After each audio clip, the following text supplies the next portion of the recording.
Imagine this, a trade war between the United States and Europe, and it's all triggered by something as seemingly straightforward as oil and gas. It sounds almost unbelievable, right? But the reality is it's not as far-fetched as it might seem. Could something as basic as the energy market have the power to alter the course of the global economy? Well, that's exactly what we're delving into today. The trade deficit between the US and Europe has been a point of contention for quite a while, especially in recent years.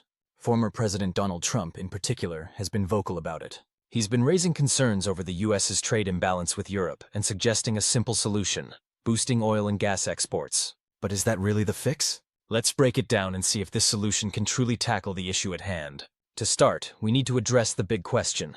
Why is the US running such a significant trade deficit with Europe? In 2023 alone, the United States exported a total of $367 billion worth of goods to Europe. On the surface, that number might seem impressive. However, Europe sent back a much larger amount, $576 billion worth of goods to the US. This creates a noticeable gap, a deficit of $28 billion in 2023. And to make things more concerning, this gap widened to a staggering $193 billion by 2024. At first glance, it seems like Europe is winning the trade game. The US appears to be at a disadvantage, importing far more than it exports.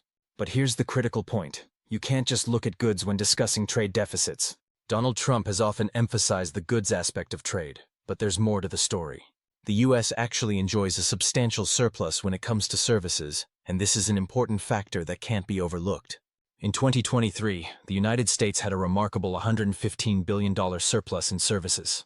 This is a major contrast to the trade deficit in goods. When we talk about services, we're referring to industries like technology, finance, entertainment, and more.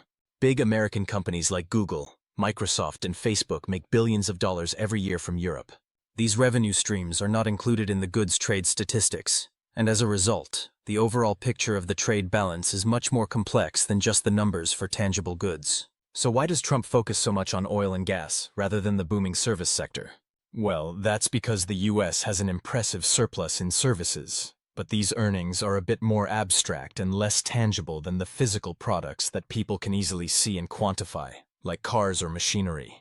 The reality is, industries like tech, entertainment, and finance are not just successful in the US.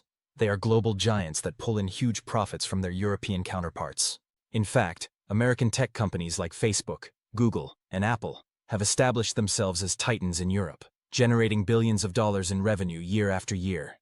This is why, when analyzing US-European trade, it's crucial to look beyond just physical goods and consider the massive role services play in the economy. Now let's revisit Trump's proposed solution, an increase in oil and gas exports. But is that truly a feasible way to balance the trade deficit? Let's explore the logistics. Currently, the United States produces around 22 million barrels of oil per day. Of that, it consumes roughly 20 million barrels, leaving a small surplus. The US exports about 2 million barrels per day, and about half of that goes to Europe. So there's already some oil trade happening between the US and Europe. But is this enough to close the trade gap? The answer is a bit more complicated than a simple yes or no. The challenge lies in the fact that Europe is already receiving oil from other major suppliers.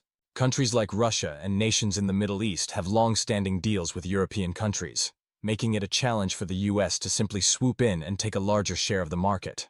In order to truly make a difference and significantly increase oil exports to Europe, the US would need to ramp up production in a major way, something that could be difficult to achieve in the short term. Increasing production is not an easy feat. It would require substantial investments in infrastructure, and even then, there's no guarantee that Europe would turn to the US as its preferred supplier. Europe's energy market is already well established, and many countries have existing agreements with suppliers that would be difficult for the US to displace. It would take more than just a few tweaks to the system for the US to make a significant dent in Europe's oil imports. And let's not forget about the geopolitics of oil.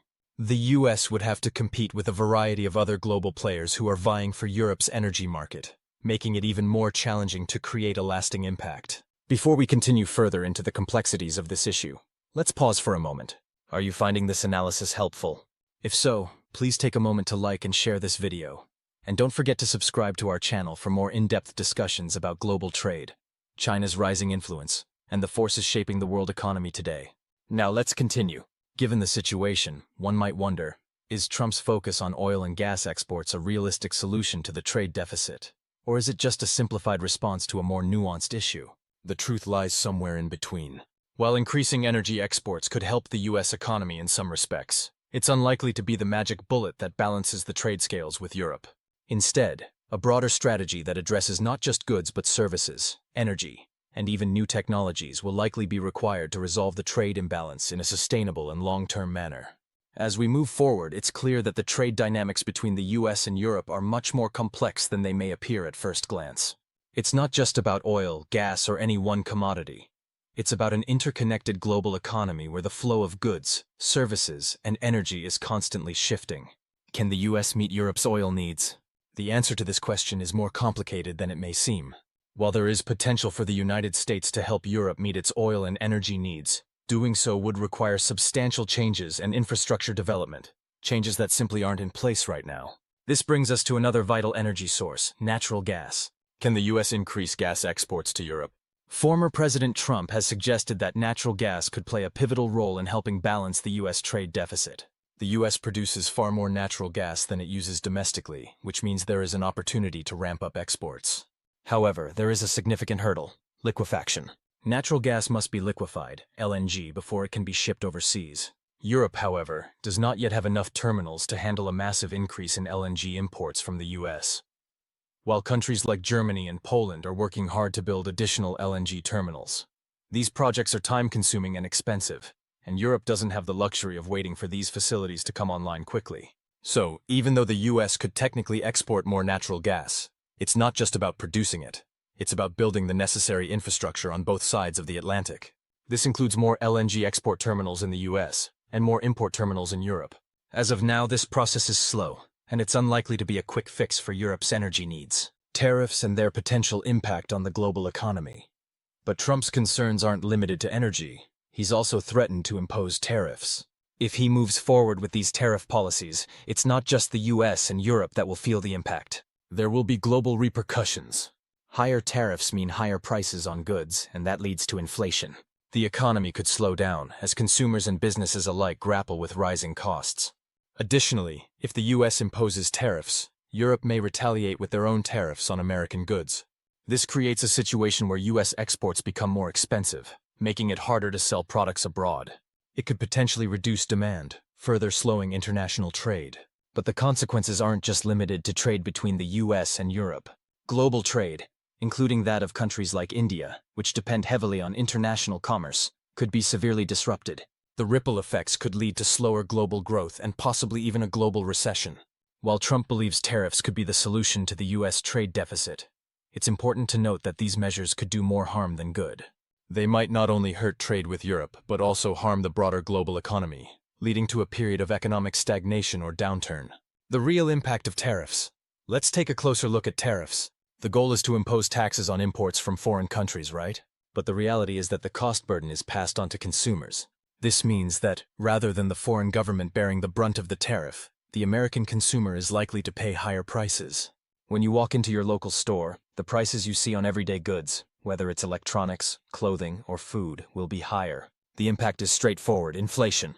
For instance, many people ask, how does a tariff impact me directly? The answer is simple.